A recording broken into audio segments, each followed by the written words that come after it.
Shabbat Shalom, dear and beloved children of Elohim. Welcome to our Light to the Nations Shabbat gathering. Wow, and not yet. You see? Yeah, Yeah, it we was a need to make it surprise different. for It me. was a surprise. I had a little surprise for you. So we are such a blessing to be once again with all of you to continue this study of the book of Ezekiel. We really hope that you have been enjoying your Shabbat as we have been enjoying Yeah. here at home.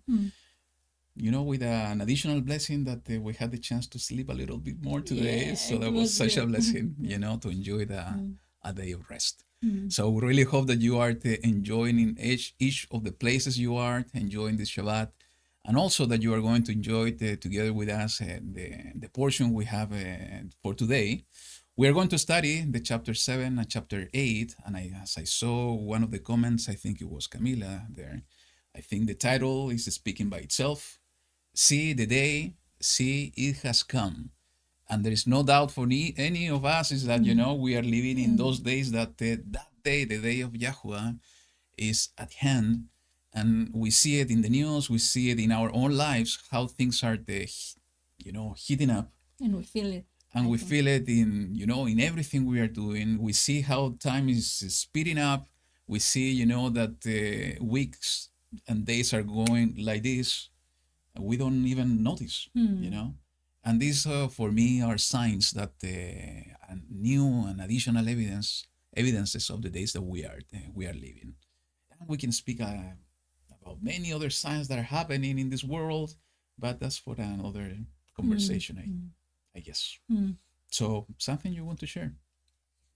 No, that I don't know. Like every week is like we are just making it. Like we're waiting for this day. We're waiting for Shabbat, you mean? Yeah, for Shabbat. I was sending an email to a friend that I haven't talked with her for a long time, and I was telling her, "Oh, I'm waiting this day, but my favorite day of the week. It doesn't matter what happened during the week, but this day is completely set apart.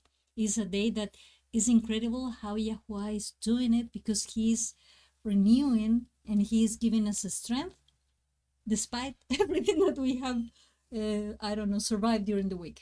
Mm-hmm. So we have maybe harsh time during the week, but at the end, we are waiting for this day to be under the company, under the protection. It's like receiving an embrace of Him. Like He's telling us, you're going to be fine. You're going to success. You're going to do it. So be confident. Have that faith, that emunah that you need to have. Yeah. That's true. I think all of us are waiting for Shabbat. It's such a blessing to have, this time to separate it from the rest of the week. And we pray constantly that YaHuWaH is continue blessing us to be able to do so. Because we need to recognize some people are not able to do it. Yeah. Depending on their job schedule, sometimes they are not able to have this time of rest.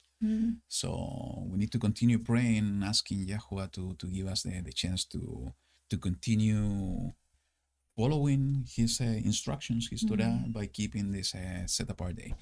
And I just saw, that Shannon was able to join us. It's a blessing. That's good. Because we knew that she had some issues with the connection, so it's a blessing to have you back, Shannon, with all of us. Yeah. So I think let's move on. Let's go to the portion. Let's see what the Ruach is bringing. I'm going to say it, but we just almost every pray actually to see what the Ruach is bringing, because every week sometimes I feel bad on this, but when you're going to make a confession right now. when we come here, I don't feel that bad actually. That today, and it's happening constantly, we don't have the chance to read the portion. And we just read it today, but we didn't even share some comments. You wanted to share some things with me. I said, no, don't do it. Keep it. Keep it. And now I forgot. I completely the forgot. Lord will remember. So, but sometimes I like it in this way because, as Yahushua said to the disciples, don't even concern about what you are going to say, because the Ruach is going to speak and put the words in your mouth. Yeah. So that's exactly what we are expecting and hoping and praying for. So pray for that. So that the Ruach is bringing to our hearts and also to your hearts the word that He has prepared for today. Mm. So and that's exactly what Karen said. You know, the Ruach will bring this memory to your mind. You know, I have some. They always being mean. And well, I know I have been sharing this for a while already. I think we should pack it in a kind of a study and to talk specifically about the word Mm. and how somehow it works and in terms of what really means the word.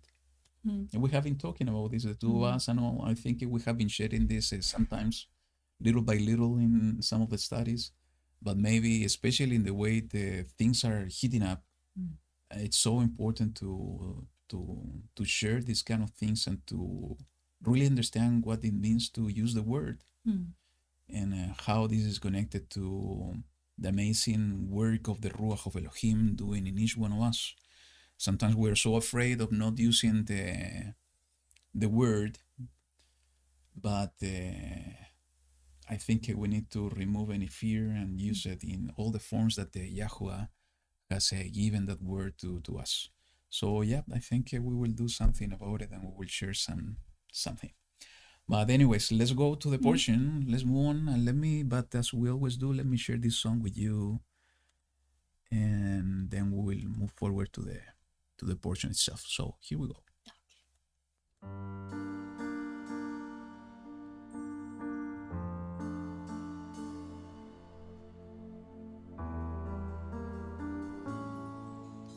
למען ציון לא אחשה ולמען ירושלים לא אשקוט עד יצא חנוג הצדקה וישועתה כלפיד תפאר וראו גויים צדקך בכל מלכים כבודך וקורא לך שם חדש בי אדוני קבנו והיית עטרת תפארת ביד אדוני וצניף מלוכה בכף אלוהיך לך יקרא חפציבה חפציבה, חפציבה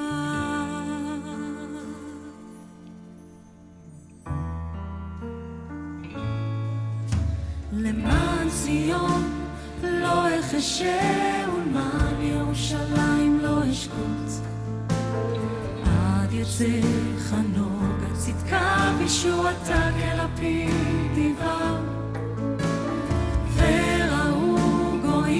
צדקך בכל מלכים כבודך וקורא לך שם חדש כי אדוני קבנו והיית עטרת תפארת ביד אדוני וצניף מלוכה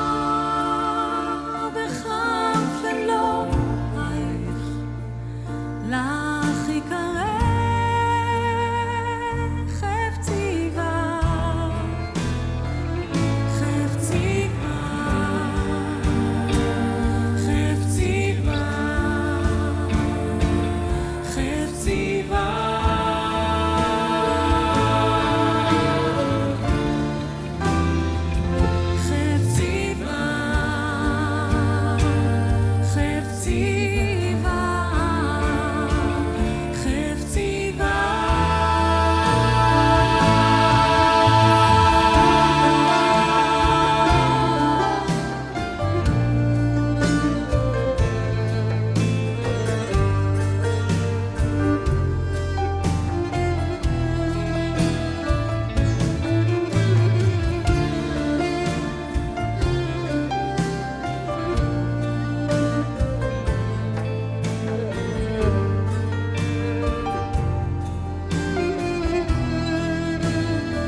חפצי בה, חפצי בה,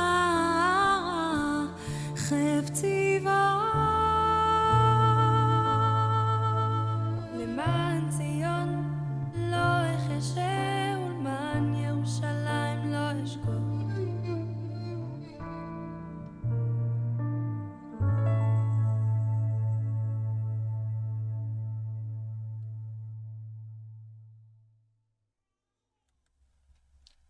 Amen. So let's close our eyes and let's pray together.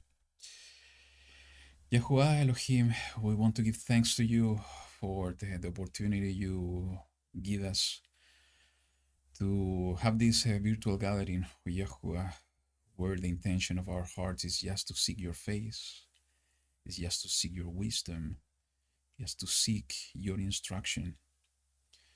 We want to study your word, Allah, because in your word is where we find truth. In this time of lies and deceptions, it's where we can find truth for our lives and expectation and hope. Thank you, YaHuWaH, because you are continue keeping the means and giving us the means to continue doing these studies, because you have set in our hearts the need to have this gathering and to continue the study of your word. It's so important in these times of YaHuWaH, because that's a spiritual food, is the real food we need. It's just reading your word, meditating in your words, O YaHuWaH, because in your word is where we find life. Thank you, YaHuWaH, because of this day, for this Shabbat, because you have established this day from the very beginning of creation. And you have established this day as a sign between you and your people Israel. We want to give thanks to you, YaHuWaH, because through Yahushua, your son, we have an open door to become part of your covenant, part of your people Israel. And we are keeping your Torah, we are keeping your commandments, YaHuWaH, and we do it with all our hearts, because through them is how we show our love to you. And we want to show you, Allah, and we want to tell you that we love you with all our hearts, that our expectation is in you. We want to ask you, Allah, for forgiveness, because even though that sometimes we are following your ways, we make mistakes, and we know that sin is in this flesh, and sometimes without even knowing, we make mistakes, YaHuWaH. But you are so lovely and compassionate that you are always there, waiting for us to come back to you. And you have a forgiving heart.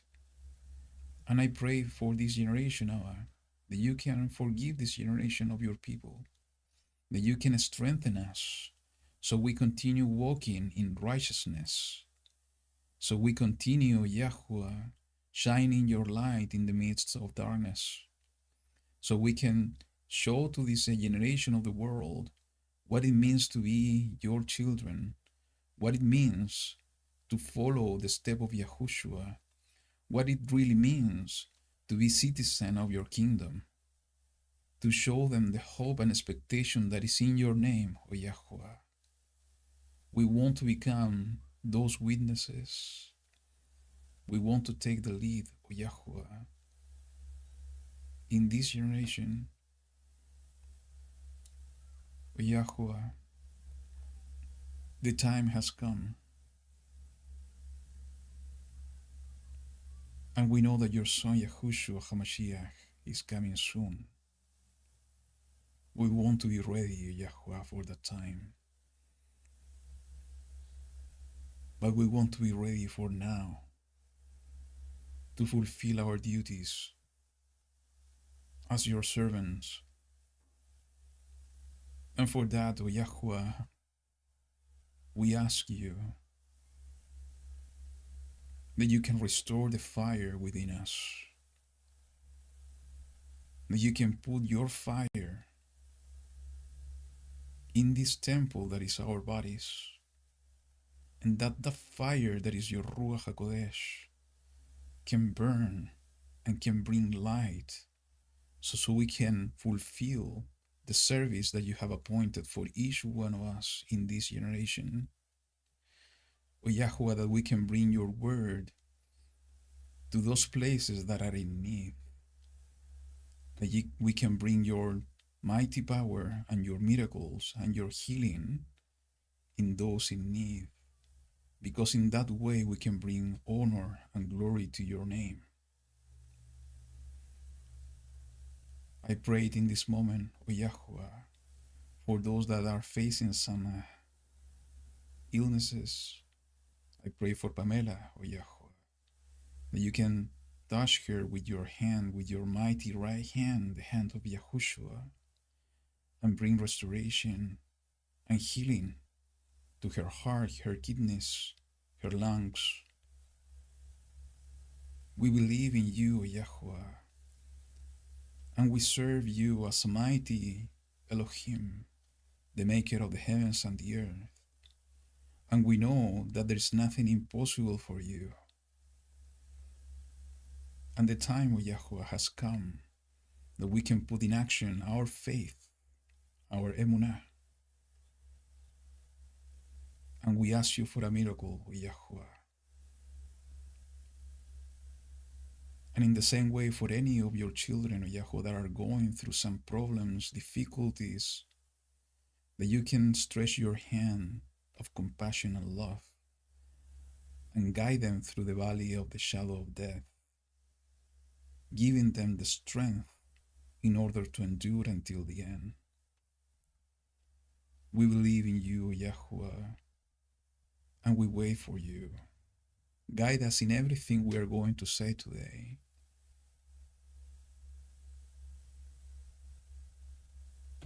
We want to ask you, YaHuWaH, that you can teach us your way, and you can give us your wisdom and your understanding in this portion of your word. Speak to our hearts and speak through us the words you have prepared for each one of us today, so we can grow in understanding, but most importantly, we can grow in faith, O YaHuWaH.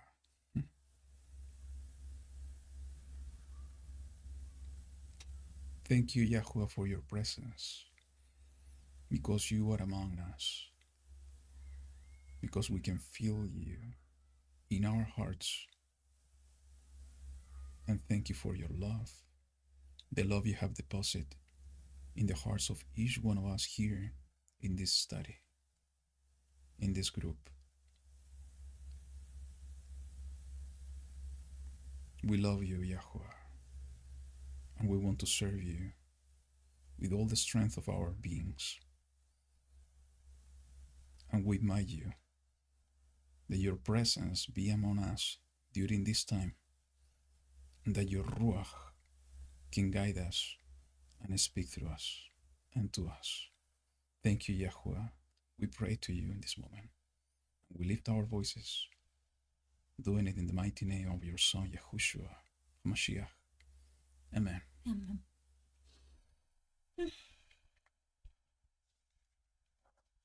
Okay.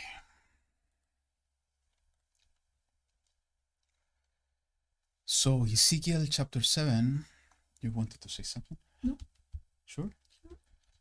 You had some face of wanting to say something. Chapter 7 and chapter 8. So, let's do it. It says the following. And the word of YaHuWaH came to me, saying, And you, son of man, this is what the Master YaHuWaH said to the land of Israel, An end. The end has come upon the four corners of the land. Now the end is upon you, and I shall send my displeasure against you, and judge you according to your ways, and repay you for all your abominations. And my eye shall not pardon you, nor would I spare, for I repay your ways while your abominations are in your midst. And you shall know that I am YaHuWaH. I was telling Lillian, while we were listening to the song, that the song Hepzibah, and we studied this back in the book of the prophets. I don't remember if it's in Yeshayahu or Yirmiyahu, one of those. That this is related to Jerusalem, Yeah. and those are words of Love. compassion, restoration, and so on. But I was telling Lillian, oh, we have this song when the portion we are going to read is totally the opposite against Jerusalem. And this is so important because having shared this in the past, it's about the two natures of Jerusalem. And I titled this many years ago, is the tale of two women. And I think I provided many examples in the scriptures about the tale of two women. And at the end, that tale of two women is exactly related to Jerusalem. And Paul was speaking about that in the book of Galatians so clearly as well. Is that the Jerusalem that now is, and the new Jerusalem that is the mother of us all. And those are the two natures of Jerusalem. Jerusalem, the earthly one, and the heavenly one that is going to come down and be established here on earth. Jerusalem has been always in the heart of YaHuWaH. And even though, and this is so interesting because this morning we had a discussion somehow connected to what I'm going to say, is that even though that we need to go through some situations that we are being tested, even though that sometimes we need to walk through the valley of the shadow of death, and we see that everything around us is falling down, we see it as the scenario of a distraction, maybe punishment, and so on. And we see that YaHuWaH is doing this all the time. Everything we have been reading so far in the book of Ezekiel is about that. YaHuWaH is fed up with everything that Israel and Jerusalem has been doing. All the abominations happening in the land, and he's allowing destructions to happen. But when we see with his eyes, we understand that sometimes even through the destruction, we see the compassion of Elohim. Because if he's not doing those type of things, he's not allowing us to be restored. He's doing it in order to burn out all those abominations. He's doing it in order to give us an opportunity to be restored and to be a new person. It's like dying in order to resurrect again, having a new opportunity to walk in light instead of walking in the darkness. So what we are reading here is exactly what's happening to Jerusalem. He is destroying Jerusalem, and we have been discussing and studying this in different books, because that's the beauty of the word of YaHuWaH, is that his word never changed. Even if we read the first book of the scripture, or if we read the last book of the scripture, if we read Genesis or Revelation, we'll see exactly the same story. We'll see exactly that the author has not changed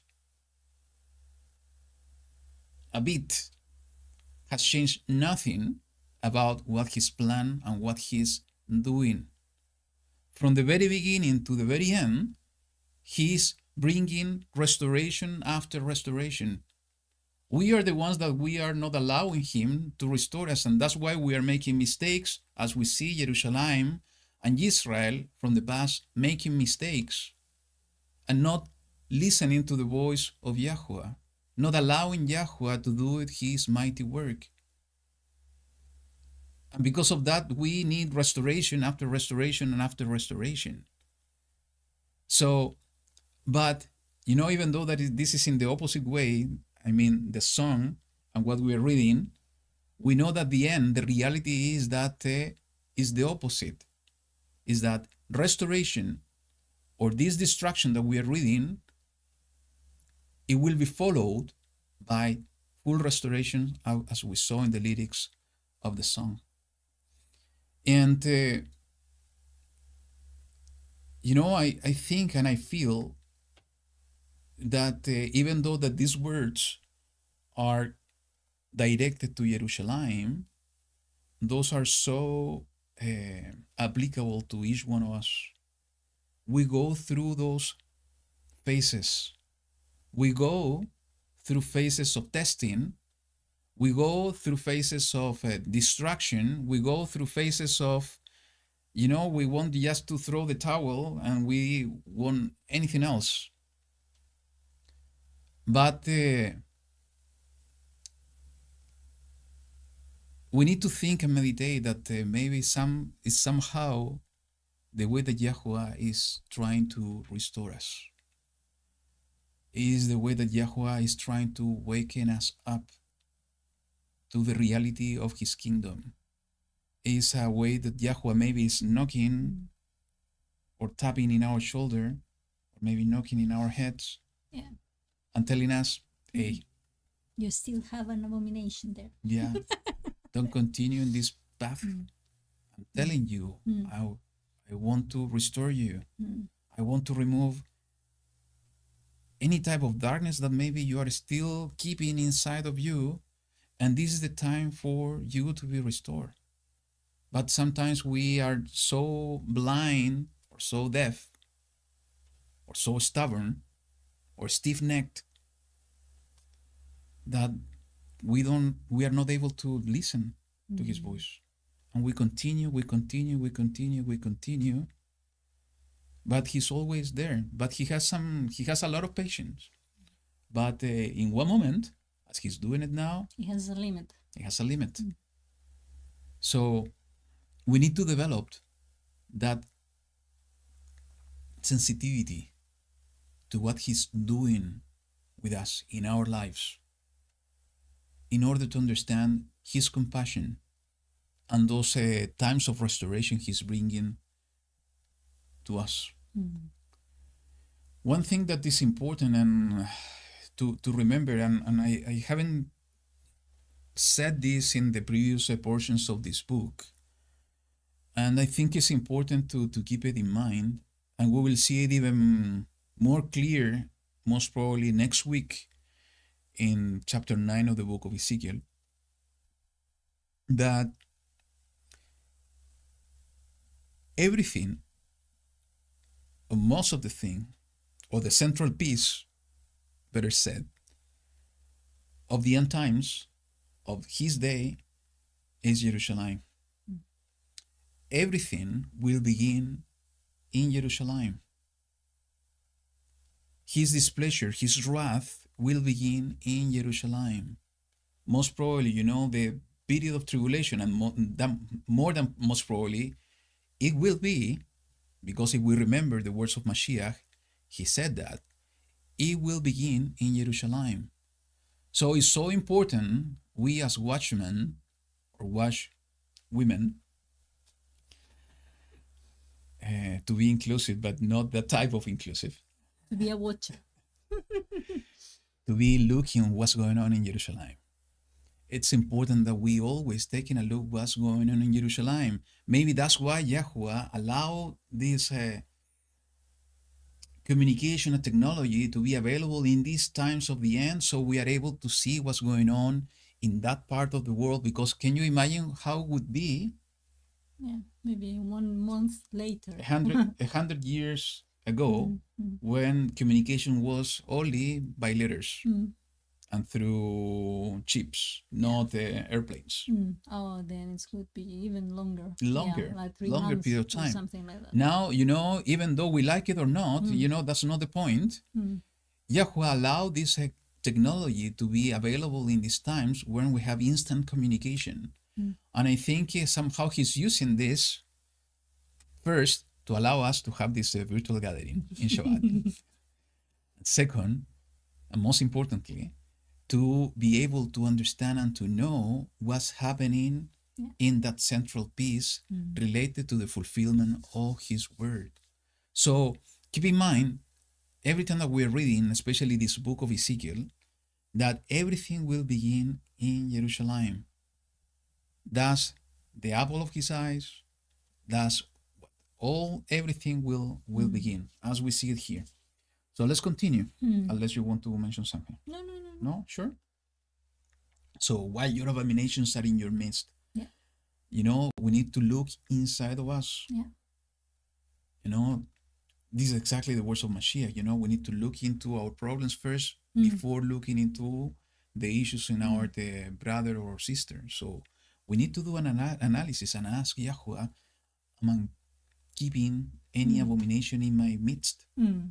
Let me take a look on what word is that one. Yeah, it's good. It is? I don't know. I think. No, it's another one. I, So yeah, maybe we are keeping some type of abominations, and but maybe we need we to. don't consider it an abomination. Yeah.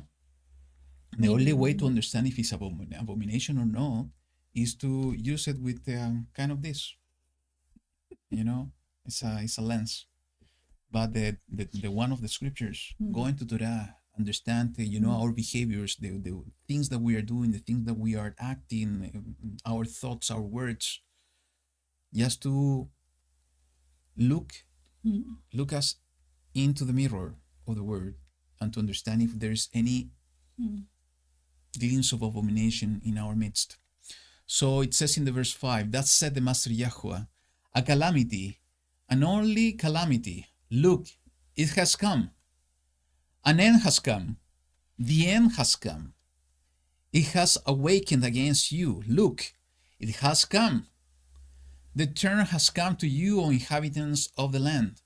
The time has come, a day of uproar is near, and not of rejoicing in the mountains.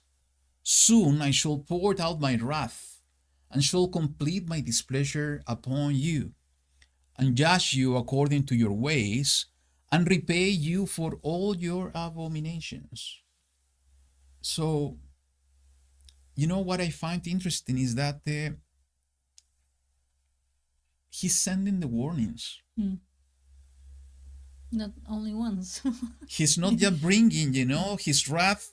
He's sending, even before the pouring out his wrath, he's sending the warning. He said, soon I shall pour out my wrath. He's saying, the end has come, has awakened against you. But his complete wrath is not happening. And it's so interesting because somehow it's what we are living in nowadays. Everything we see happening in this world are signs that his wrath is coming. Are signs, like Yahushua said, the birth pains. That day is coming, soon is coming. So we see, as we were saying at the beginning, that we see that everything is heating up. Is the same thing that we see here written. It's like the warnings of YaHuWaH saying, the end is here. The end has come. It has awakened against you. The time has come. The day of uproar is near. It's not of rejoicing. And very soon I shall pour out my wrath. So, it's like approaching that day, and, it's becoming painful, more painful, more painful, more painful. And I think this is exactly what we're feeling. It's funny because when you were saying that, I was imagining when a father is like giving a warning to a son. I'm going to do this, and if you blah, blah, blah. Or I'm going to take if you have done this. And like, I don't know, like a daughter of a son, we're waiting and waiting. No, he's not coming. He's not going to do it. Until it's the moment that we see him on the door, that he's approaching and he's there and he's going to do what he said. So the issue is that he's waiting for a reaction. And sometimes nothing is happening. He's saying, and actually most probably we are going to read it a little bit later. He's saying this, just to give the last warning in order, as you said, to take some actions. Maybe it's not possible to repent now because he's sending it. That's why he's saying it has awakened against you. Yeah. It's not the sleeping anymore. Yeah. Has awakened. Now it's coming. It's not a way back. But at least he's given the last warning, so for us to do something. Even that the destruction is coming, we can do something in order to protect ourselves under his wings, in his shadow. And I love what Karen put over there. It says 6 seals worth of warnings. And this is exactly what the book of Revelation said. Yeah. You know, the Lamb is breaking seal after seal. And when he's removing one of the seals, something happened on earth. It's a warning. So the point is that we are getting to the point that the 7th seal is going to be open. And the scroll is going to be open. And the scroll is basically, as we were reading at the beginning, are the lamentations And the wall. and the woes related to the day of the wrath of YaHuWaH. So we need to take it serious, and it's a way to understand what's going on in the world. This is written here. We see that even, in that piece of land that is called Israel today, many things has been happening, and it's so interesting that they have been extending what it began on 2023, on October 2023. And it's even getting worse. And we saw what happened a few weeks ago. It's supposed to be completed, but now a new thing began in the north.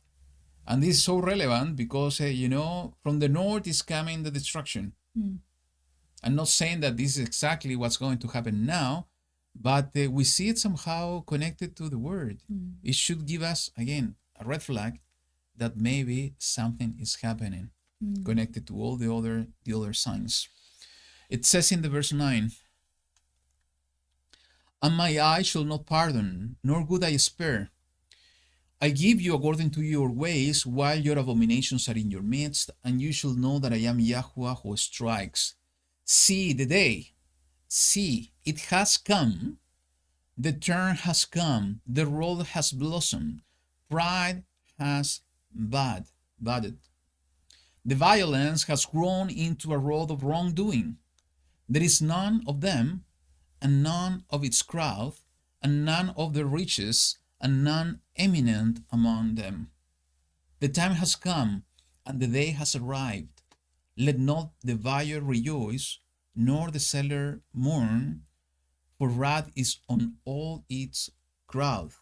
For the seller shall not return to what has been sold, though they are still alive. For the vision is for all its crowd. It shall not turn back, and in the crookedness of his life, a man shall not strengthen himself." What do you think? I was thinking about why he's mentioning about the seller and the buyer. Is something related with the system that we have today, but also about what are their. It is written in the book of Revelation Yeah. that the mark of the beast is connected to being able to buy or sell. But it says, so I think it's interesting. yeah, but it says, but the seller shall not return to what has been sold. Well, usually you sell something when you have a need and you need to trade something. And sometimes maybe you want to recover it because you wanted to sell it only for a period of time. So, because you know that it's precious. So it's even that you are not going even to think about that. You're not going to consider that. And he said that it was in the buyer is not going even to rejoice. It's like that is not going to be have the same meaning anymore. So it's going to be a kind of void in the meaning of buying and selling. So it's not going to be a transaction anymore, maybe. And the reason is because what is written in the verse 12, for wrath is on all its crowd. So everybody, the one buying and the one selling, are going to be receiving the wrath of YaHuWaH. So it doesn't matter if you buy or you sell. Maybe what's going to happen is that first, something's going to happen with commerce, with buying and selling. Everybody's going to be happy. Maybe something is going to and actually we see it happening today with all the digital currencies and so on, that they're trying to change the system in order to make it more easy for transactions and so on. We have been seeing this being building up throughout the years, And now we are almost at the last step or being completely changed. So what it means is that doing business is going to be much easier. Buying and selling is going to be much easier. But it's going to have it being like emptied. I don't know if I can explain it. I Because, understand. for Yes. instance, in the past, maybe It was interaction. yeah, and maybe I don't know. You have like a goal. You wanted to buy a piece of land because that is was going to be your home. It's going to be the result of your effort. So you were happy about that. But at one point, with everything that is happening, it's going to be something. I don't know, pointless. It's not going to have any meaning at all, because and what we have been heard is that they are going to provide everything, so you don't have to worry about anything. So it's like, okay, what is the purpose of what I'm doing? Yeah. Absolutely. They are isolating people yeah, with the somehow. system. But looking at it and comparing with what is written at the end in Revelation, it is written that only those receiving the mark of the beast are going to be able to partake in doing business, Yeah. buying and selling. Those not taking the mark, we can understand, are not going to be able to buy and sell. What YaHuWaH is saying here, I'm going to interpret in the way that in order to connect the two things. I don't care. It doesn't matter if you are doing all this buying and selling through your mark, because all your crowd are going to receive my wrath. So even though that the system of the beast, that is interesting to see, I'm just thinking how Jerusalem could be connected to all of that. Yeah, because they are behind the whole economic Most probably, system. most probably because of that. They have always been there. So Yeah, it could be. It doesn't matter what the system of the beast is going to do. Even though that they are isolating people, even though that they are thinking to put two-tier society, as we see and we lived a few years ago. From the point of view of YaHuWaH, it doesn't matter. All its crowd are going to receive my wrath. Even though that you are so happy to sell or you are so happy to buy, it doesn't matter. Because all your abominations are going to be consumed by the fire of my wrath. That's interesting. For the same reason he is reinforcing in the verse 13, for the vision is for all this crowd. It should not turn back. Okay, so let's continue in the verse 14. It says, they have blown the trumpet and all is prepared, but no one goes to battle, for my wrath is on all this crowd. And I think, we can make two connections here, that it could be at the sound of the trumpet, that all of this is going to sound, as we know is written in the prophecies of the end times. That's one way. And the second one is that blowing the trumpet, according to the scriptures, and I think this is written in the book of Numbers, chapter 10, some of the signs, especially the teruah, is in order to go to battle. So what YaHuWaH could try to say here is that even though that they are going to prepare themselves to go to battle and war, they're not going to be able to do it because my wrath is upon everybody. So even though that they want to fight, even though that they want to fight against the one coming on the clouds, they're not going to be able to do it because my wrath will be poured out upon all of you. So it could be, somehow that he's also trying to say and to tell us the timing when all of this is going to happen. And when he's talking about the crowd, it could be that he's talking about cities and I don't know, multitude of peoples, a group of people. Yeah, I think so. Though he's talking about the land of Israel, inhabitants of the land. Then has come a day of uproar. Yeah. And we saw that this is talking about the land of Israel. So if we connect to what we were talking earlier, is that even though that he's speaking, and we'll see it in the next chapter, I think, he's speaking about the house of Israel. When the house of Israel is not in the land anymore, It could be that maybe he's extrapolating this to any place that the house of Israel is dwelling now. And these are in the four corners of the world.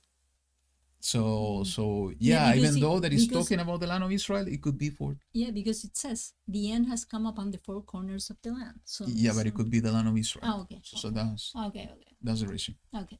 Okay. So let's continue in the verse 15. The sword is outside, and the pestilence and the scarcity of food inside. Wow. So if you're trying to go to a place that is not in the city or something, you're going to have killing somehow. If we see it in a spiritual way, pestilence could be inside of us. The scarcity of food could be inside of us. The sword, exactly, is coming from the outside.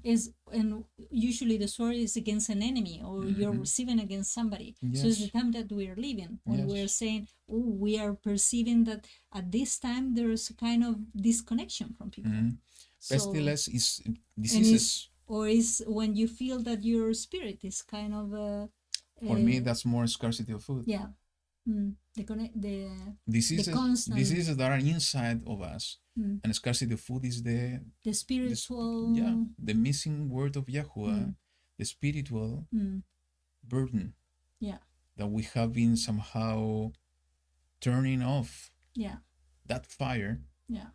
That was inside of us. He who is in the fields dies by the sword, and he who is in a city, scarcity of food and pestilence devour him. And we know that this already happened in the first destruction of Jerusalem. We don't know what could be happening, in what's coming to Jerusalem soon. It says, while they who escape of them shall escape and be on the mountains like those of the valleys, all of them mourning, each for his crookedness. So, is that reminding you of something?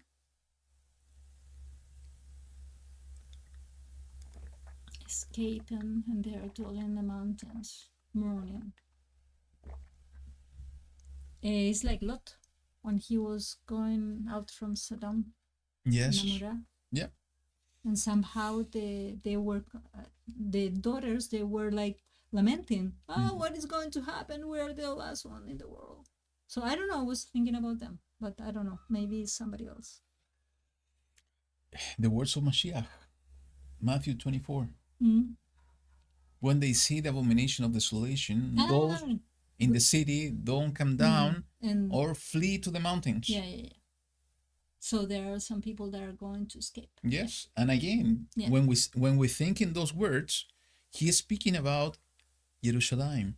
So and as I said before, everything will begin in Jerusalem, and somehow maybe connected to the description we see over here. And even people who are escaping from all the punishment, the direct punishment, the sword and the pestilence and the scarcity of food, they are going to feel bad about what they have been doing all the time. So it's going to be a process of mourning. Yeah. It says in the 17, all hands go limp, and all knees become as water. Yeah. So there's not going to be any kind of ability or capacity somehow. The go limp is like, okay, you don't know how to do anything anymore. Yeah, that's true. You don't know how to do anything. Yeah. And they shall gird on sackcloth and be covered with trembling. And shame shall be on every face and baldness on all their heads. So the adrenaline, is going to be so high in our bodies that we are going to shake. People will shake. Hopefully not us, but people facing this is going to shake. We see in the word of YaHuWaH that his day is going to be so terrible that we can understand the description here, because it's going to be a day of darkness. It's going to be a day of sounding. It reminds me of what happened to the first generation of Israel when they were before the Mount Sinai. And they were trembling. They were so in fear because what's going on of the presence of YaHuWaH at the top of the mountain, because it was, an earthquake and the sounding of the trumpet and, the fire of his presence at the top of Sinai is exactly what's going to happen at the end. Is his presence, his son coming in order to pour out his wrath on the earth. Everybody is going to be shaking and trembling. It is written, in the book of Revelation and also in the book of the prophets, is that the people are going to start asking the rock to fall down on them because they're going to be afraid. Yeah, and they want to die. Yes, and they're going to be so afraid because of the coming of the Son of Elohim. Because the day, and it is written in the book of Revelation, the day of his wrath has come. So it's not going to be an easy time. So it says in the verse 19, they throw their silver into the streets, and their gold becomes as filth. Their silver and their gold is unable to deliver them in the day of the wrath of YaHuWaH. They do not satisfy their appetite, nor fill their stomachs, because it has been their stumbling block of crookedness. Want to say something there? That somehow is a reflection of these times, that a lot of people putting all their focuses in food, in everything, even though when we have more that we need, it's like always having this void in the stomach that they cannot satisfy it with anything. So it's more and more and more, and we know that they're putting and adding a lot of things so people can be addicted somehow to that kind of food. But it's something that they have the ability to think and to recognize and to read, and okay, I'm not going to choose this kind of food, but they're not doing it. So somehow they're falling into this trap, and they're part of that group of people. So it's sad because we are seeing and we are watching a generation that is like never before. People being very sorry, but is having a lot of extra pounds, more than is healthy. But the problem is that they are just making that click when it's sometimes too late, and they're not taking care of their bodies. That is the Hechal of YaHuWaH, is the place, the place that we should have set it apart for him. Yeah. There's something I just want to highlight there in the verse 19, that we tend to forget, and sometimes when we talk about the end times, we think on the times that are coming ahead, and we became so concerned that we began preparing ourselves for those times. If we are going through tribulation and the mark of the beast is coming, it's going to be very difficult times. How we are going to be able to buy and sell without taking the mark of the beast? And for all of us, we know what's coming, and we know the word, and we know what's being prophesied. We already made a stand, and we are prepared for that stance, not to take the mark of the beast.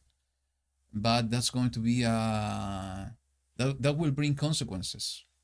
So thinking ahead on those consequences, sometimes, and there are people that are taking this very seriously, we begin preparing ourselves for those time of trouble, storing food or things like that. But even though, and I remember I spoke, I have a video recording saying some of this. Even though those things are good, there's nothing in the word of YaHuWaH saying the contrary, that we should not do it. Here in this portion, YaHuWaH is reminding us about the most important thing. And he's not saying it directly. It's just to and the invitation for us to remember what it says in the verse 19. Their silver and their gold is unable to deliver them in the day of the wrath of YaHuWaH. Nothing in this world is going to be able to give us salvation. Nothing in this world, even if we are well prepared in any aspect, is going to be able to save us from the wrath that is coming. The only one that is bringing salvation is YaHuWaH HaMashiach. The only one that He's going to allow us, who is going to allow us to be saved and to be protected from the wrath of Yahuwah, is YaHuWaH HaMashiach. So the most important thing and the most important preparation we need to have in mind is having a true relationship with the Son of Elohim, having a true relationship with Him, being sure that we are following His steps. That's going to be the way that we are going to be able to be safe from the upcoming wrath. Now, we need to understand as well is that there are two separate things. One is the tribulation that is coming on the entire world, and the second is the day of wrath of YaHuWaH. It is written in the book of Peter, in one of his letters, is that we are not appointed to wrath. We, the children of Elohim, are not appointed to wrath. But that is a totally separate thing, what's going to happen with the tribulation. So, the only one who is going to be able to save us from the wrath is by believing in Yahushua, by being part of the covenant, taking the hand of YaHuWaH HaMashiach. What's going on and what's going to happen during the tribulation period? We can have preparations. We can be outside and maybe not in the cities. All those things are going to happen. But also, during the period of time, the only thing and the only one we have to rely on is in Him. In the same way that Israel was protected during the plagues in Egypt, is YaHuWaH, the only one who is going to provide to His people protection and everything they need. So, we need to remove the noise from our head sometimes. We have so many distractions in this age that are not allowing us to look inside, to see and to feel what the Ruach is revealing to us. And what He's doing is to remind us that our hope and expectation always needs to be in Yahushua, the Savior. Okay? So it says in the verse 20, and the splendor of His ornaments, He set it in excellency, but they made from it the images of their abominations and their disgusting matters. Therefore I shall make it like filth to them, and I shall give it for a prey into the hands of strangers, and to the wrong of the earth for spoil, and they shall profane it. And I shall turn my face from them, and they shall profane my secret place, for destroyers shall enter it and profane it. Make a chain, for the land has been filled with crimes of blood, and the city has been filled with violence. So, what he's saying here? I don't know. When it says make a change, for the land has been filled with crimes of blood, I'm also thinking about what they are trying to do and with our bodies, with our blood, and it says chain, and I am connected with the AD and, or I don't know the name in English, ADN in English, and DNA in English and ADN in Spanish. And because it says profane my secret place, for the destroyed shall enter it and profane it. And I'm thinking about that. Maybe it also something else is more, not only physically, but also spiritually. Mm-hmm. That there is kind of something that only belongs to Him, and we have let somebody else to go and enter into that place through different things. And I don't know. For me, maybe it could be technology, for instance, or something that has taken the place that it belongs to Him. Yeah, it could be. Because it is a temple, yeah. Yeah, and what they are trying to do, that they are going to try to do, I have heard some people talking about, I don't know, this new intelligence, artificial intelligence is so incredible that I'm not going to do anything in the future if I'm not consulting with that before.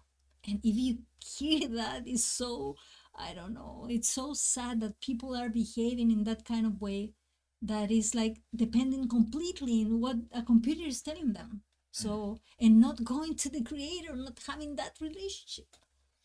It's a Yeah, relation with a machine. I don't know. yeah. That's why what he's saying in the 20s, somehow changing what he has established for a purpose to using it to create images of abominations, disgusting matters. So maybe this is exactly what's going on.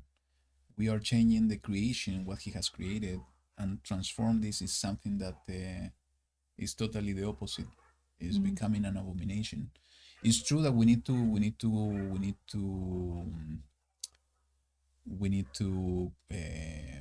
confirm, and we need to realize actually is that when he's talking about they shall profane my secret places, for destroy shall enter it and profane it, that already happened with the Babylonians when they entered the Holy of Holies. It happened with Antiochus Epiphanes when he entered the Holy of Holies. And actually, what I was reading earlier today is that even the two famous Romans, Pompey, entered to the Holy of Holies. And there was a other Roman that also entered into the temple. It is written, the man of lawlessness will enter and sit saying that he is Elohim. So it's talking about a physical thing, but it could be also related to, as you said, to our bodies. While you were mentioning this, I was reminded of some news we saw recently. And this is really concerning, and I think it's important to speak about that openly here. And I felt it because somehow it could be connected to what we're reading here. You were mentioning about the technology maybe coming into my secret place in this body, but the scripture thinking on the body as the temple, okay?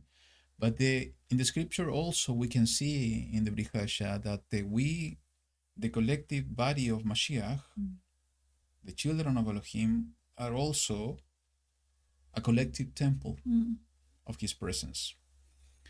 So if we are the temple as well, what we are allowing to enter to the secret place. And the news that Lillian and I saw a few days ago, maybe a week or so, and maybe you already saw this one, was about a man that he it is obvious that he is evil and demon possessed. He said that he was in a mission to remove pastors from churches, that because they were bringing lies and distractions and leading people astray.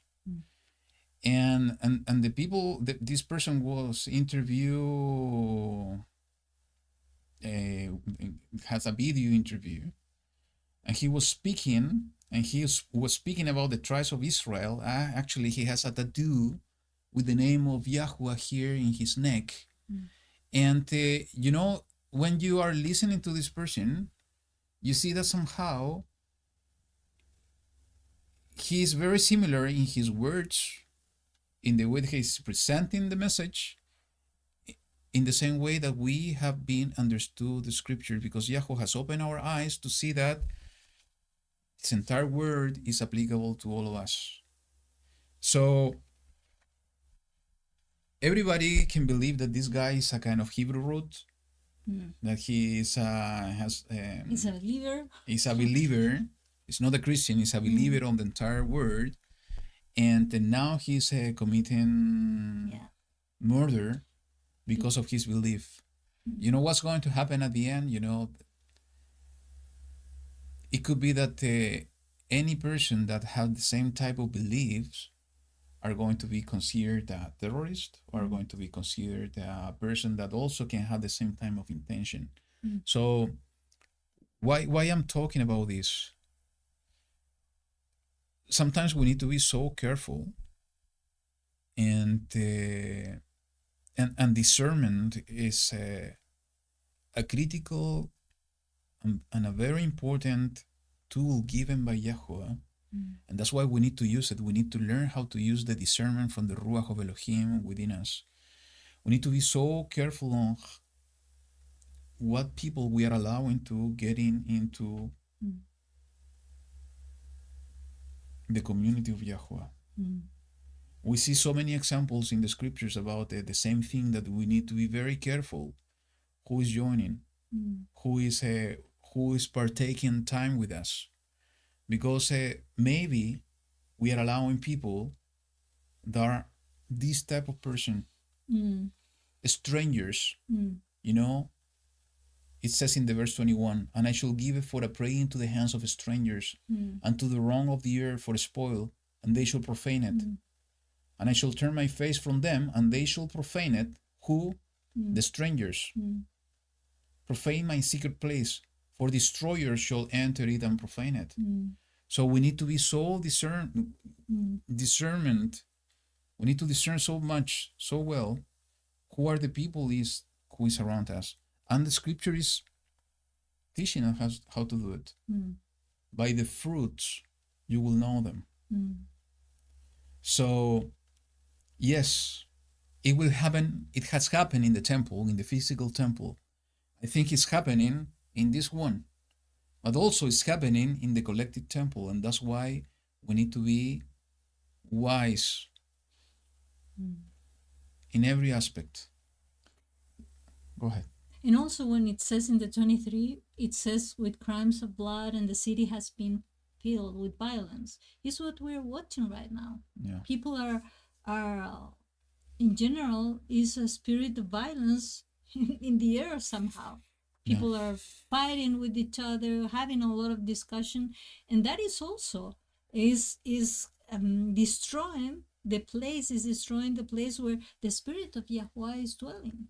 Because if we don't have that shalom, if we don't have that love that YaHuWaH is putting and give us freely, and we are opening that door to some kind of discontent, I don't know how to say, or when you are being contaminated by that kind of bad spirit of fighting and all that negativity, we are going to be expelling somehow the Ruach HaKodesh that YaHuWaH wants to that could be dwelling in us. Absolutely.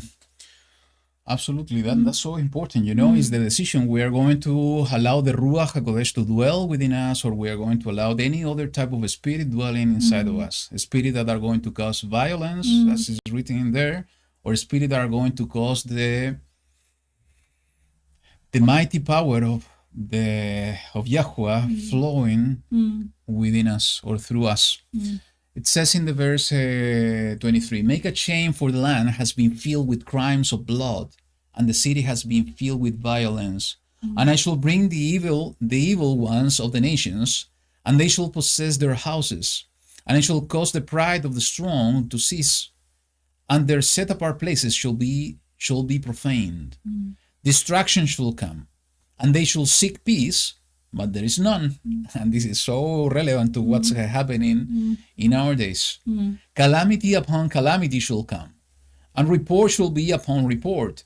And they shall seek a vision from a prophet, but the teaching has perished from the priest, and counsel from the elders. Let the sovereign mourn, and let the prince put on despair, and let the hands of the common people tremble. And I shall deal with them according to their way, and judge them with their own right rulings, and they shall know that I am YaHuWaH. And I think, this is so important. Let's speak about some of them. It says, destruction shall come, and they shall seek peace, but there is none. What's going on in the Middle East today? Just destruction. Destruction, but also they want to have a new Middle East with the peace agreement with all the nations over there. And there is one person that is being seeking the title of almost Prince of Peace, an early president. That the only one that he was to push is peace, peace, peace. I'm not saying that this pushing for peace is something wrong. To the contrary, the opposite. It's a good thing. But we are looking at things according to the lenses and the light of the word of YaHuWaH. So even though that they are seeking peace, there is none. Because when they say peace and safety, sudden destruction will come upon them. This is what Shaul wrote in one of his letters. And we see it written there. So, but what is more concerning, and I think we are living in those days, is about what is written in the verse 26. But the teaching has perished from the priest, and counsel from the elders. It was about that verse what I wanted to Go share ahead. before. I don't know if it's only my perception or what, but for instance, I have been even watching some people that I really enjoy in the past and everything about their sharing and their things, but it's like, I don't know if it's my heart that is not in the same way or what they are sharing is not in the same way, but I feel that I cannot receive it with the same spirit that before. It's like, and it has happened with a lot of people that, I don't know, like they have been removed somehow. Like, What do you mean?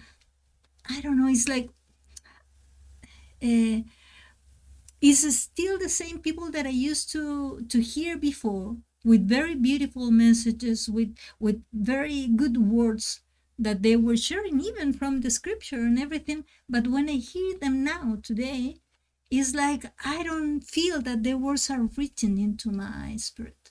So I don't know if it's my spirit that is kind of blocking something, or is happening when today I was reading this, I was feeling that, wow, maybe it's something that is missing. Maybe we're sharing a lot and we're trying to communicate something that we have, but it's not going through, it's not passing through. Maybe it's a kind of a barrier. So I don't know. I believe that it's always a two-way communication. Yeah.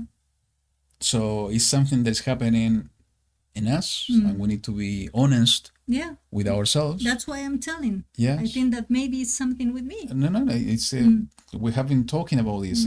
I feeling the same sometimes, but it's also maybe in the same thing that we are going through.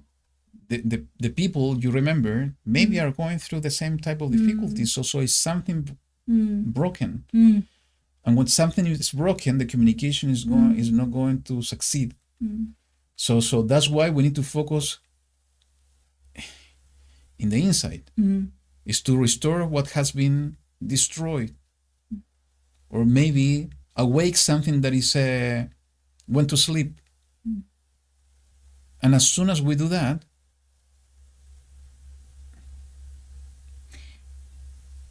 go ahead. What if it's YaHuWaH who is doing that? That he is the one who is like kind of giving us kind of numb moment. I don't know how to pronounce it, but it's when we don't feel something. Because he only wants us to put our attention in him, and that's it.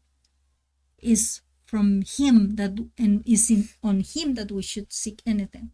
Yes and no, in my view, because yes, I believe that he's doing something, and somehow he is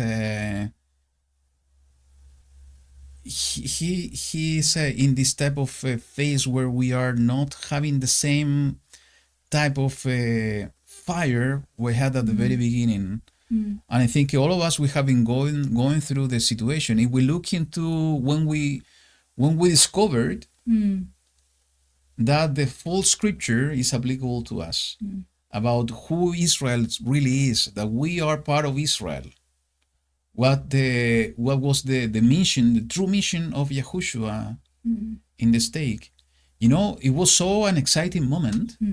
And I think all of us, we were so excited and looking and searching, and we had the hunger within us that we remember those times. Yeah. Now it's not the same. It's like the energy on the battery. We were in the peak, and now, you know, the curve is going. It's already, we are in the lowest part of the curve, and it's in it's that still place. there. It's still there, yes. but just for a moment. It could be that maybe YaHuWaH is keeping us in that situation because he's preparing us for something. And second, because he's inviting us to remember that we need to put our focus in him. That if we went through that peak before, it was because of him. Because of him. And you know, the only way that we're going to be able to awaken from this phase of sleep, because we have to do it. He's going to open the doors for us, but the one who has to cross the door is each one of us. So we need to take the actions. He's going to take our hands once again, but we are the ones who need to do something. And in our prayer closet, what we need to do, I think, is very simple. And sometimes it's not easy, but it's a simple practice. We need to use some of the spiritual skills he gave us from the very beginning when we were born. It's part of our spiritual skills inside of us. And what I'm talking about is to remember. We need to use our memory.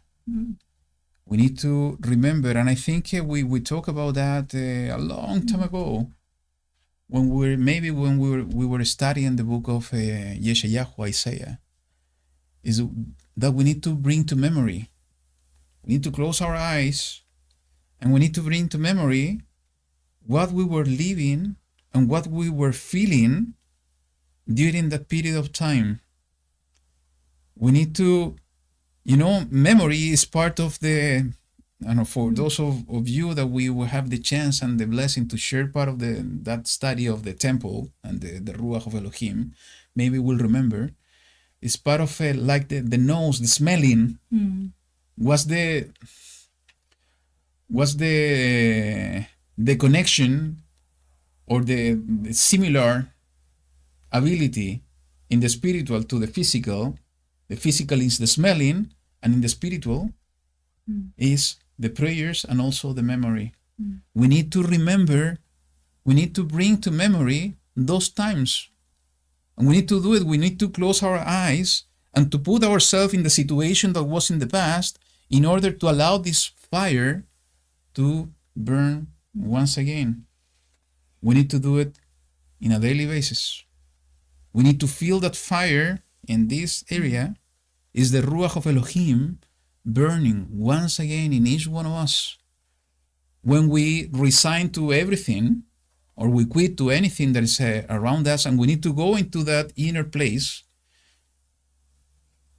and to pour out the perfume. Is to ignite once again that fire.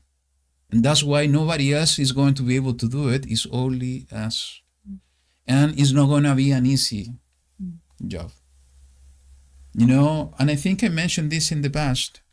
I'm going to say it again. Maybe YaHuWaH did it for us at the beginning, just to show us the way. But we are the ones now with the responsibility as priests and kings, as servants, to bring the wood into the altar and to keep the fire. So we need to learn how to keep the fire. I had a video I wanted to watch for a long time, and I did it last night. It was a Christian pastor, and he was talking about the servants from the past, how they were so filled with the Ruach of Elohim and bringing the message of the word with power, with authority. And one of the things he was saying, not like what's going on now, that everybody, and we know for those coming from Christianity, we know that this is exactly what's going on, because it's happening in every aspect of society as well, is that everybody's fighting for positions, everybody's fighting for titles, Everybody's fighting to demonstrate who is more important than the other. They have lost completely the focus. They're thinking about themselves. When we need to focus in having the authority of the Ruach of Elohim within us in order to fulfill the duty we have been appointed to. And this is exactly, the message that is important for each one of us. Is that, maybe the teachings and the truth has perished from the servants, in this case from the priest. The true counsel has perished from the elders. It's not available. It is written in the word that, there is a famine is coming, but a famine from the word of Elohim. What is the word of Elohim? It's the written word of YaHuWaH, that maybe this is not going to be available, but I think more than this, it's about the true word coming out from the mouth of the servants of Elohim. So it's a decision we need to make. We are going to be part of those priests that are, doesn't have the teaching and the truth, or those elders that doesn't have any counsel coming from YaHuWaH, or prophets without a vision, or we are going to seek with focus the dwelling of the Ruach of Elohim within us. We are going to seek once again, that fire that burned at the very beginning.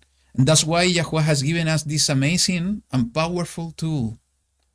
He did something so beautiful with each one of us, that he gave us a taste of what it means to feel his presence, what it means to have that fire burning within us. Why he did it? Because we can recall those times. As I said, we can close our eyes and to see us again, because the same Lillian that was in the past, feeling the fire, is inside you. The only thing you need to do is to remember that Lillian. That JC that had the fire and crying and fasting and waking up at 3 a.m. to pray because I was waking up, is inside of me. It's a part of me. And the only way that I'm going to be able to awaken that JC is by closing my eyes and remember those times, and not only seeing it with the eyes of my spirit, is to feel it. Is to feel it. To have the sensitivity to feel what I felt in that time. And that fire is going to burn once again. So, judging is coming. He's doing it because of what it says at the beginning. They shall know that I am YaHuWaH. Everything we do as servants of YaHuWaH, we do it in order to bring honor and glory to his name. We should not wait for that time of judgment that is coming in order to bring the knowledge of YaHuWaH Sebaot. We should do it now.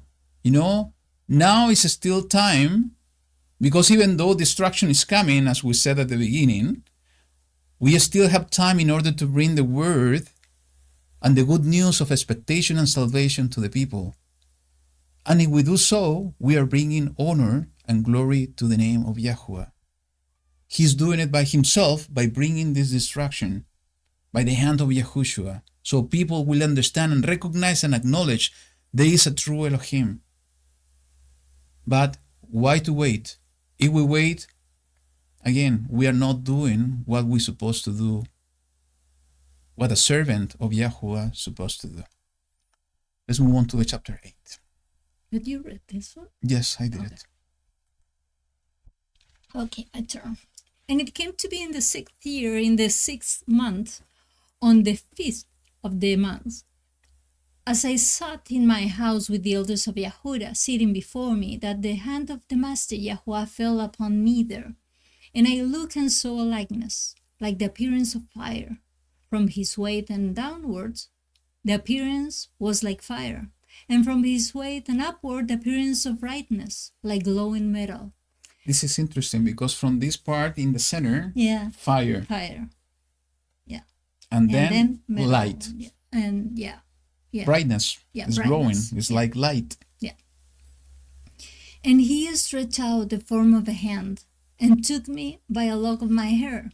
And the Spirit lifted me up between the earth and the heavens and brought me in visions of Elohim to Jerusalem, to the door of the north gate of the inner court, where the secret seat of the image of jealousy was, which causes jealousy.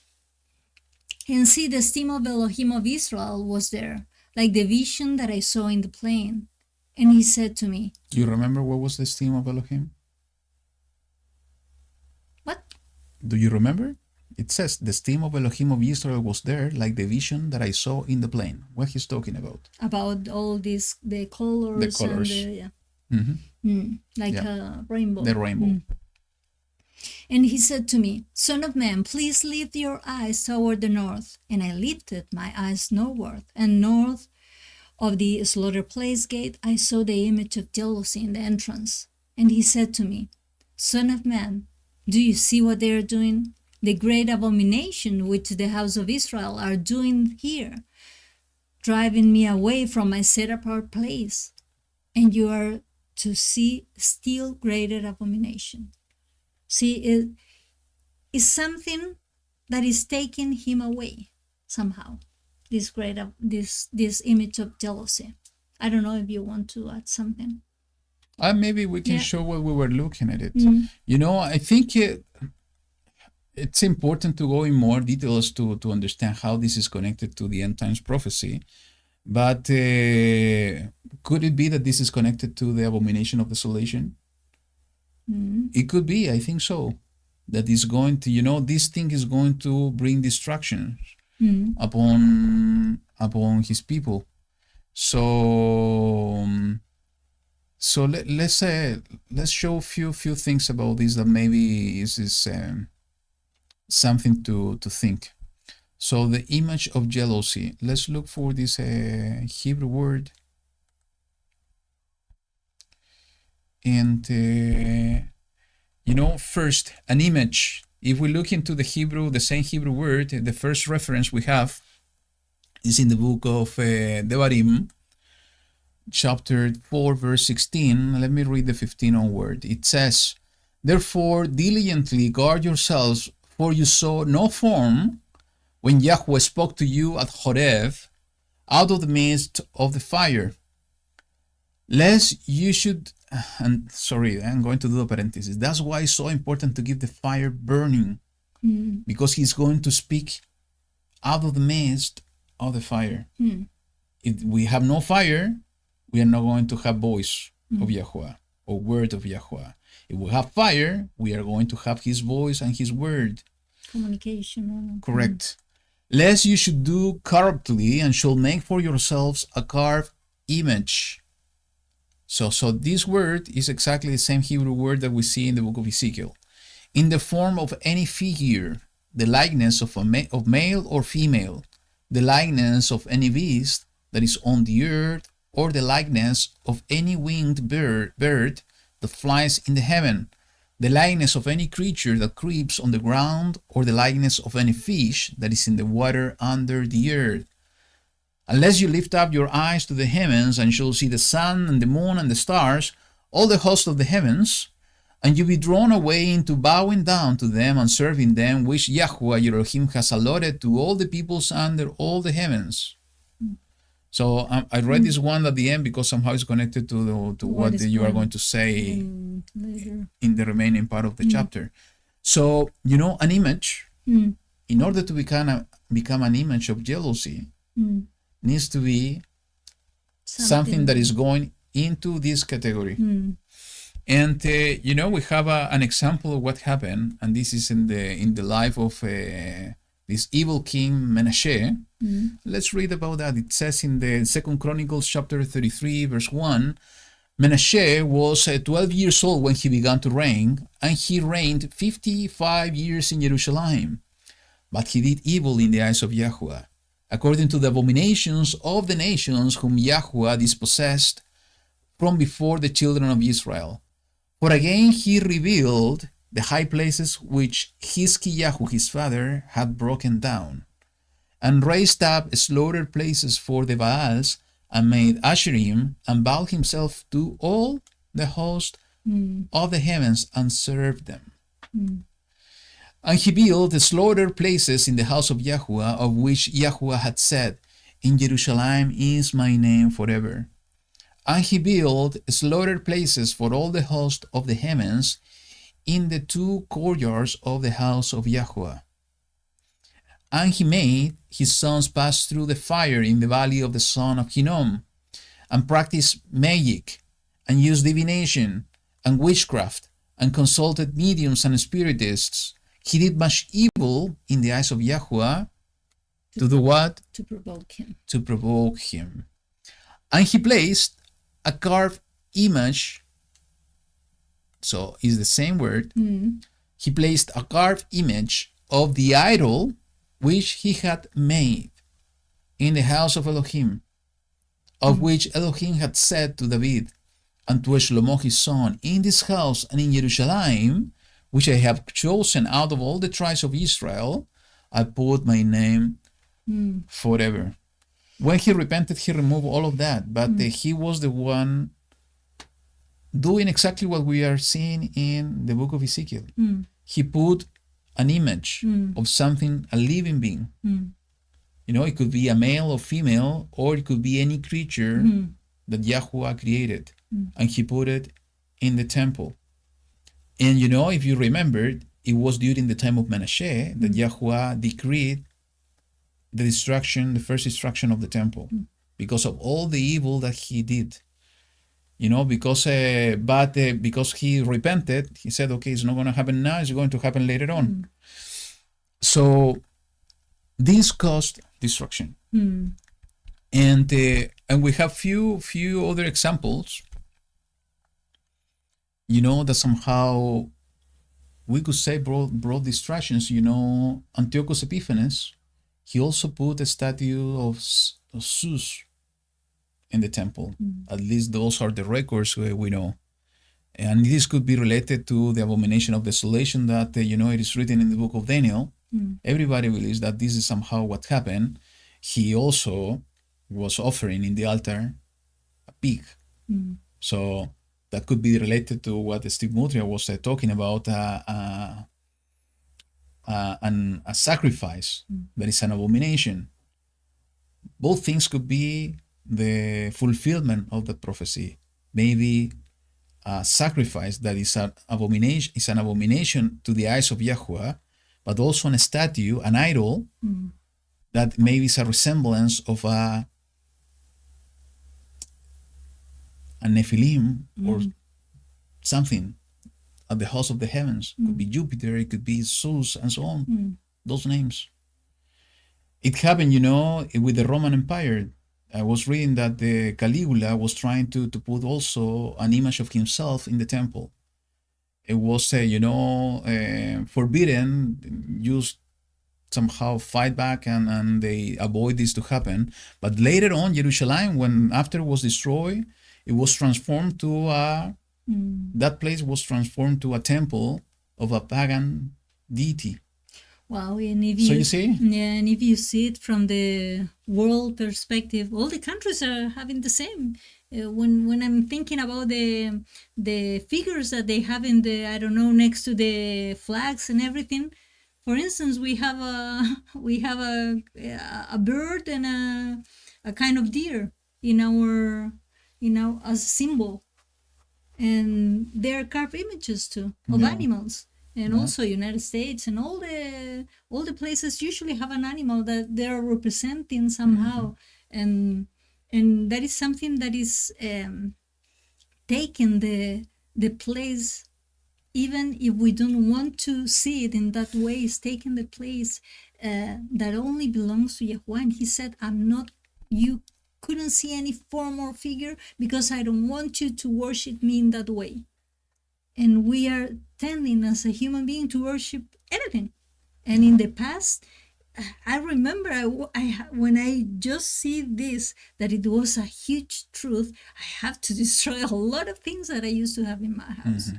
And it was a complete change when you have those kind of images in your place or not. And we have to remember when Yahushua remember that I was telling you this about when the spirit were from this young man who was demon possessed, they were coming out, they were asking Yahushua, we want to go to the peaks.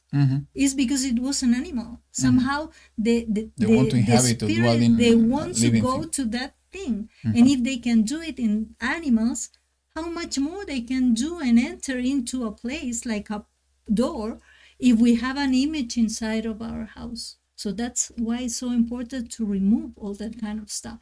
That's true. You know, as I said that when we began this study, everything will begin in Jerusalem. Yeah. And there's so much idolatry in the city, in the old city of Jerusalem in our days, Wow. that something else will come. Because, you know, there are carved images, there are the many things all over the places. So most probably something different will come that will cause this, it will trigger all of this. Because, you know, I think YaHuWaH is being patient with everything that's going on over there, but something else will come. It could be the image of jealousy. What is an image of jealousy? You know, which causes jealousy, it says in the verse 3. Jealousy to who? To YaHuWaH. Him, because they're him. replacing him. And you know, because they are going against him. It's you know, it needs to be something that is going against his instruction, his Torah. As we read in Torah, you know, an image that of anything that he has forbidden. It could be, you know, an idol, as Menashe did, but it's going to be a statue, maybe connected also to the sacrifice. Okay, so we need to be attentive. Again, as I said, we need to take a look. We need to check what's going on in Jerusalem. We need to read our scriptures in order to understand how things that are happening in our days are connected to the prophecies of the end times. Let's continue. Okay. I think The 7. Yeah, I think that is on the 7th. I think it's the 6th. Yeah? Okay. And he said to me, Son of man, do you see what they're doing? The great abomination which the house of Israel are doing here, driving me away from a set apart place? And you are to see still greater abomination. And that's the interesting part, because he's saying the house of Israel. And the house of Israel wasn't there yet at that moment. It was only the house of Yehuda. And that's why when we were talking earlier, that's why maybe even that they were not present in the land, the house of Israel still existed, dispersed in the four corners of the earth. Then he brought me to the door of the court, and I looked and saw a hole in the wall. And he said to me, Son of man, please dig into the wall. And when I dug into the wall, I saw a door. And he said to me, Go in and see the evil abomination which they are doing there. And I went in and I looked and saw all kind of creeping creatures, abominable beasts, and all the idols of the house of Israel carved all around on the walls.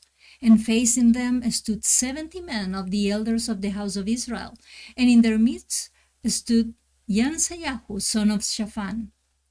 Each one had a censer in his hand, and a thick cloud of incense went up. This sounds like you said, you told me, like secret societies and things being done Yeah.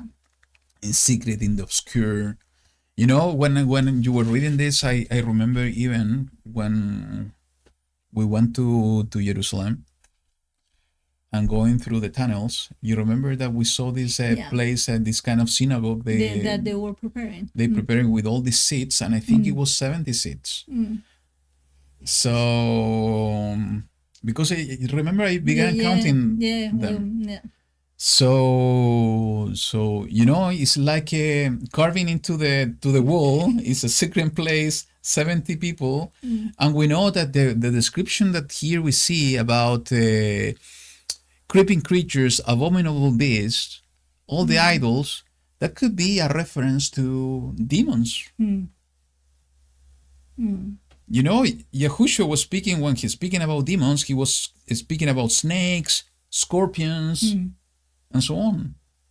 So it could be that, all of this that they are doing are related to demons, teachings of demons, and that maybe they are doing it in secret. It could be that thing that we saw in Jerusalem, because everything that they're doing today in a synagogue is not necessarily connected to what is written here. It's following all the teachings of men and the traditions of the elders that Yahushua was so against too. But also could be what the house of Israel in the four corners of the earth is doing in secret places.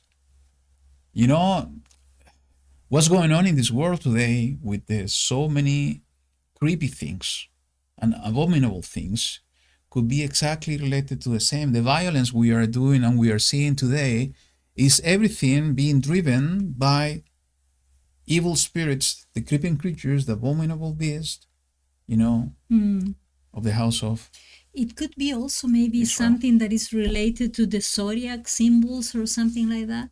Because it's mentioned about the house of Israel, and I think that it says somehow, because he said to me, I'm going to read the following verse.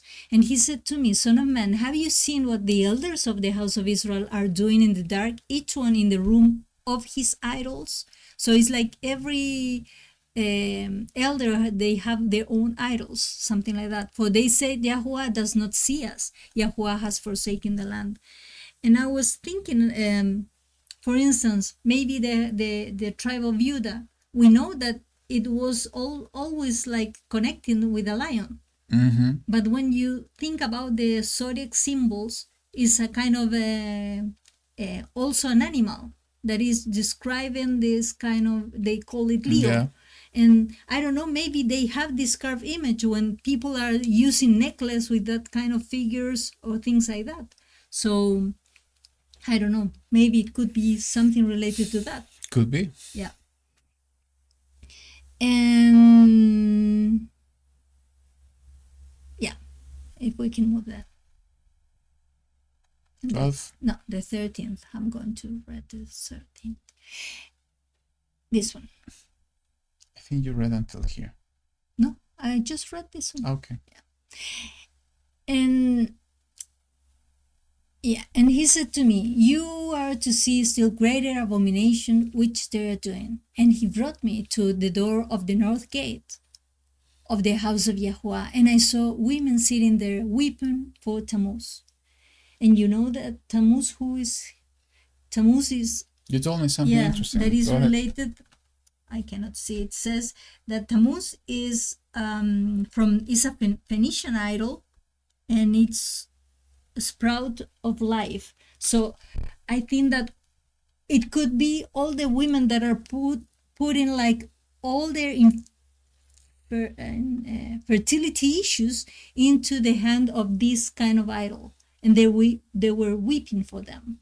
And it's interesting that it's only this is very brief, but women are usually tended to, okay, if this is a problem, I'm going to go and do whatever it takes to have this problem solved. So somehow it was a kind of not going to YaHuWaH, and it's also an idol. Then he said to me, have you seen this, O son of man? You are to see still greater abomination than this.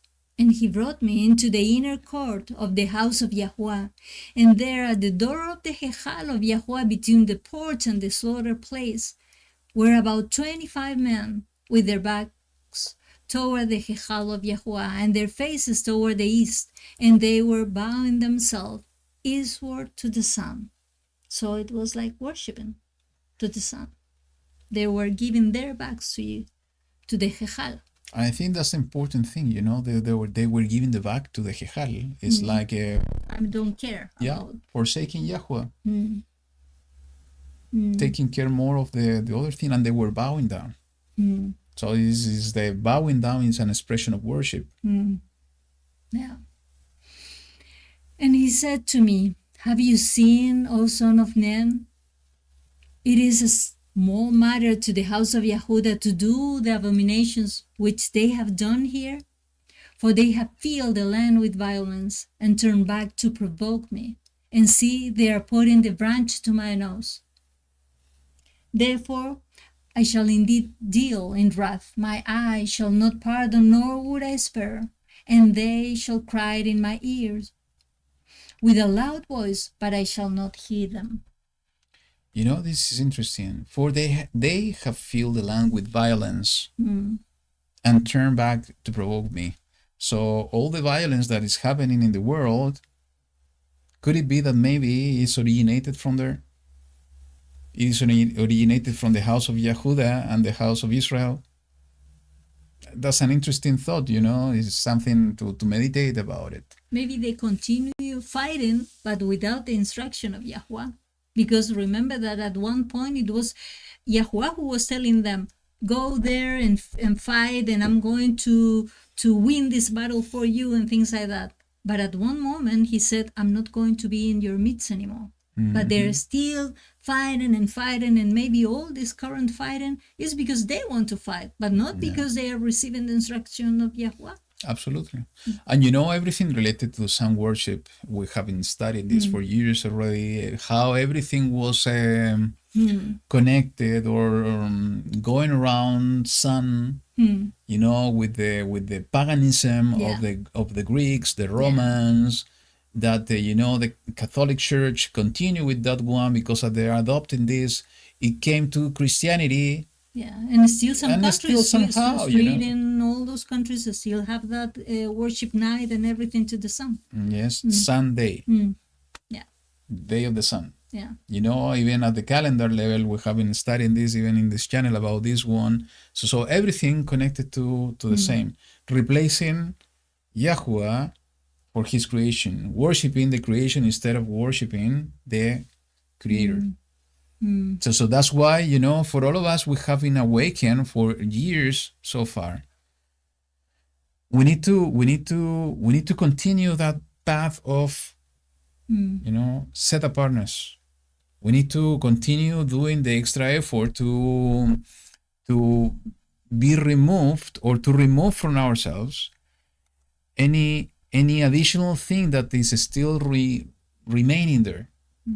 And who is doing this is the Ruach of Elohim, who is allowing us to discover those kind of things.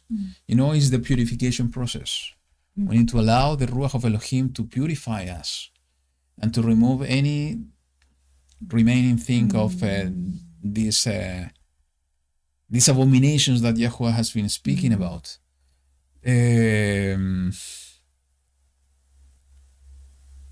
I think we all feel it. The time, as we put it, the time has already come. The time is here. And it's the time, also for us to complete the refinement. It is true that the completion of the refinement will come with the hand of Yahushua at the moment of the resurrection, of the transformation of our bodies, because he's going to remove this flesh. He's going to replace this flesh full of sin for a body with a new flesh that is pure, is not contaminated with the defilements of this world throughout generations. But I think we need to do the extra effort in order to remove anything that is there. The final call we see, to put it in some way, from YaHuWaH to his people at the end, he's saying, come out of her, my people. So we're not defiled by her abominations. We are not receiving the punishment she is going to receive. So what is that calling? Is the calling to remove anything that reminds in ourselves from Babylon. Mm. Any abomination that is still there, he's calling us out, so we are ready for the moment that Yahushua is coming. And we need to do it in parallel. At the same time, we are serving him. We should not wait and we should not expect to get to the point that we are ready, we have removed everything. So from that point onward, we are going to serve him. One thing is our own salvation, how well we are prepared for that time that is coming. And another different thing that is going in parallel is to serve YaHuWaH with all the strength of our lives. We need to do both. We cannot do it in sequence. We need to do it in parallel. Because, if we do it in sequence, we are going to focus in ourselves being selfish and not fulfilling what YaHuWaH has appointed to each one of us to do, to be a servant. I want to be saved, but at the same time, I want to be a servant. I want to help others. This is exactly what Yahushua did. He wasn't in need to purify himself because he was already pure. He needed to keep himself without sin, and he did it. But at the same time, he fulfilled the mission that YaHuWaH, the Father, appointed to him. So, in the same way for us, the focus in our own salvation and in parallel to be a servant, having that fire as we were discussing in our midst, that is going to allow the voice of YaHuWaH, the word of YaHuWaH, to speak to us and to guide us in order to fulfill our duties in these times. So let's push forward. The time is here. The day is here. We don't know when it's going to happen, but we know that we are here. The day of wrath, the wrath of YaHuWaH is near. So what we are going to do about it? I think that answer, we need to seek that answer individually inside of each one of us, in our prayer closet, asking YaHuWaH to reveal to us what we have to do, but with the attitude of a servant, with the attitude of allowing him to do what he do best, is to restore, is to guide, is to give expectation and instructions, to give salvation. Something else you want to add to close? Yeah, there was something that it was like going around in my head. It was about the number of the people who were being mentioned 25? there. 25 and 70. Mm-hmm. One is a bigger number of people and then the other one is smaller. And I was thinking about every time that we are having gatherings, maybe the first one is a big one. We'll have 33. And we are 33. But it doesn't matter the number. Is every time that we are going to get together and every time that we are going to share with somebody, is YaHuWaH in the middle of our meetings? Is YaHuWaH the center of our lives? Or we are putting him out of our lives? And I was thinking about all these festivals that young people are having in different countries, that they are worshiping anything, but no way that YaHuWaH is going to be there. And some churches is happening the same. Maybe they are going because of what they are experiencing, like a social club, maybe because of the music, maybe because of some person, but the icon of that place, the only main purpose of being there or in anywhere is YaHuWaH. So we have to go with that intention. We cannot be part of those 25, those 70, those maybe only 2. No, YaHuWaH always needs to be in the center of our life. He needs to be on the top of our lives. So it doesn't matter the number. It's going to be depending on us. If we are going to bring in him in the midst of our reunion, maybe in here, when we are alone, he needs to be on the top of us. So that is the only way that we are going to be secure, and we are not going to be part of that kind of Israel, of the Israel that he's hating, that he's going to reprove. We want to be that Hepzibah, the one that he's being delighted for. That is what I wanted to share. Good. I think that's beautiful words to finish the study today. I think, little by little, YaHuWaH is giving us more insight in order to prepare our hearts and to prepare ourselves entirely for the times we are living. We just need to listen. As I said, we need to put the right focus. Yeah. And maybe if sometimes we are finding ourselves in situation like that and we are in the middle of a place that we don't feel comfortable because it's not where we should be, we don't have to be afraid. And sometimes we need to stand up and walk away. It's our decision to be part of that group or to leave. Yeah. Yeah. Absolutely. So having said that, thank you so much for joining us today. We really hope that this been a blessing to you in the same way that it's a blessing to us. And we pray that YaHuWaH will continue opening the doors so we continue with these studies, asking the Ruach to bring more revelation and more instruction so we are well prepared and standing in the truth of His Word. So we pray that YaHuWaH will continue with you, having a blessed Shabbat, a blessed new week, that He's always providing to your needs, sustaining you, and giving His protection, and most importantly, His love and His presence. So thank you so much. YaHuWaH be with you all. Shabbat Shalom, and see you next week. Yeah. Bye-bye. Shabbat Shalom.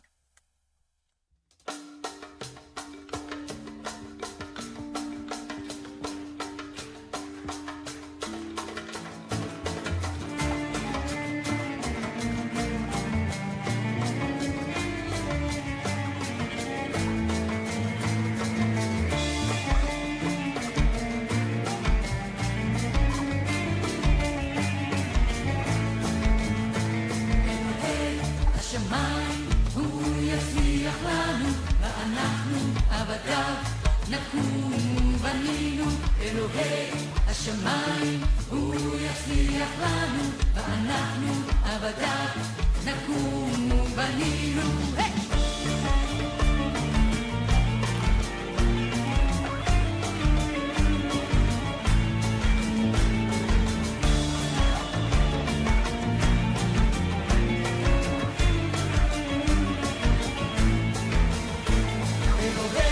השמיים הוא יצליח לנו ואנחנו עבדיו נקום ובנינו אלוהי השמיים הוא יצליח לנו ואנחנו עבדיו נקום ובנינו ובנינו את גוף המשיח נדבר את האמת באהבה זעקה נעבוד ביחד עד אשר ישוע ישוב ירושלים ושלום ובנינו את גוף המשיח נדבר את האמת באהבה זעקה נעבוד ביחד עד אשר ישוע ישוב ירושלים ושלום